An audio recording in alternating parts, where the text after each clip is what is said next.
First case we're going to talk about is a theft from the comptroller suite. That's Ryan Butler, clerk of the court. For those not familiar with that term, comptroller, this is the county's clerk of the court, also is their comptroller. During the month of May, they determined that there were thefts happening over at the county building. And their team started doing their own little investigation and eventually brought us into this. And our team, with the help of their team, determined that it was the cleaning crew that was doing this theft. So our team set up a hidden camera, and you can see some of the stuff that was taken. There was an iPhone taken, there's this massive check that was taken, and of course these are a cleaning crew that was in there. So we set up a hidden camera, and this is our suspect right here. And in talking with the other constitutionals, this same cleaning crew works in Carol Jean's office, our tax collector. And their team over there has video of this guy walking around. You'll notice he's really not paying attention to actually doing his job. He's just casing the place. That's his entire role here, is he's just casing the joint, looking for what he can steal, what he can take.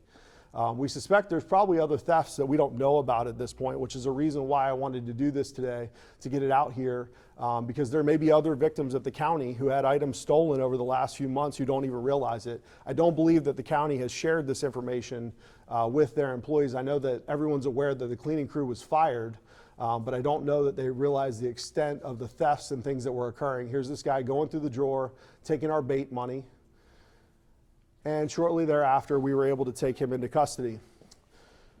What we found out when we took him in custody, Mr. Jeremy Palmer, is that he's a 9-time convicted felon who was working for this cleaning crew. He was brought in under the contract for the county office. Obviously, no background check was done. He was hired, he was on active felony probation when this happened. We violated his probation for this theft, and as well as charged him with this. This guy has previous charges, including multiple drug charges. He had one in there that was possession of a firearm by a convicted felon. He had one that he wasn't convicted of, but it was an attempted murder charge. This is a bad guy. He had full access to the entire county facility. And we very fortunately on August 5th were able to take him into custody just a month ago.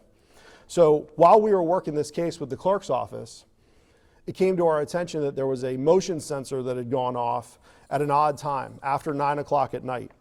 And when we looked into it, what we found is this guy walking around, and nobody could identify who he was. Is he part of the cleaning crew?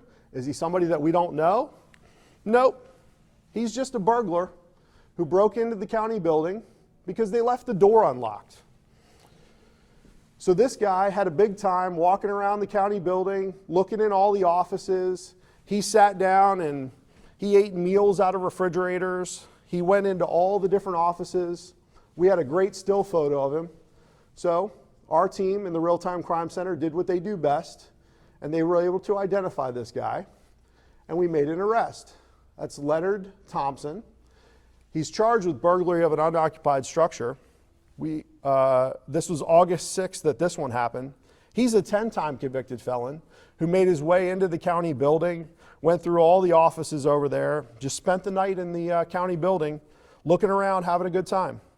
So these are both items that could have been prevented by simple things: locking doors, background checks. Nobody comes into the sheriff's office without a background check, without having their fingerprints taken to be part of our cleaning crew. And it's the same cleaning crew. The county pays for that cleaning crew. But before we let them come on our campus, we always make sure that we know who's here. We give them access cards so we know where they're traveling inside of our buildings, what offices they're coming and going from. So we have track of that kind of stuff. Simple security measures.